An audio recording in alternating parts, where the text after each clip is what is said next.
મારું નામ વસંતભાઈ જે વાળંદ, ઉંમર વર્ષ 70 અને 1971થી અમે રહીએ છીએ। આ પાણી ભરાવાનો પ્રશ્ન 2016થી ચાલુ થયો છે। કુદરતી પાણી જવાનો જે રસ્તો છે એ નગરપાલિકાએ જોડે ઊભા રહીને, એના માણસોએ ઊભા રહીને કેદારનાથ આગળ રસ્તો ઊંચો કર્યો। એ પછી પાણી કોમન પ્લોટમાં થઈને જવા માંડ્યું, ત્યાં પણ રસ્તો ઊંચો કર્યો અને એના પરિણામે આ પાણી આ જગ્યા ઉપર 10 સોસાયટીના પાણી ભરાઈ રહે છે।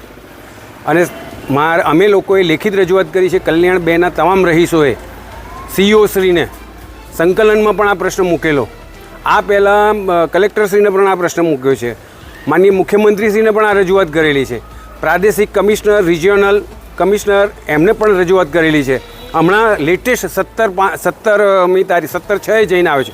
10 વર્ષથી અમે વારંવાર લખીએ છીએ, દરેક સીઈઓ જુદા જુદા જવાબ આપે છે, પાણીના નિકાલની કોઈ વ્યવસ્થા નથી। આ અડધો કલાકમાં જો આટલું પાણી ભરાતું હોય, અહીંયા સામેની બાજુ 4 ઘરની અંદર ગયા વર્ષે 4 ઘરમાં પાણી ભરાઈ ગયેલું।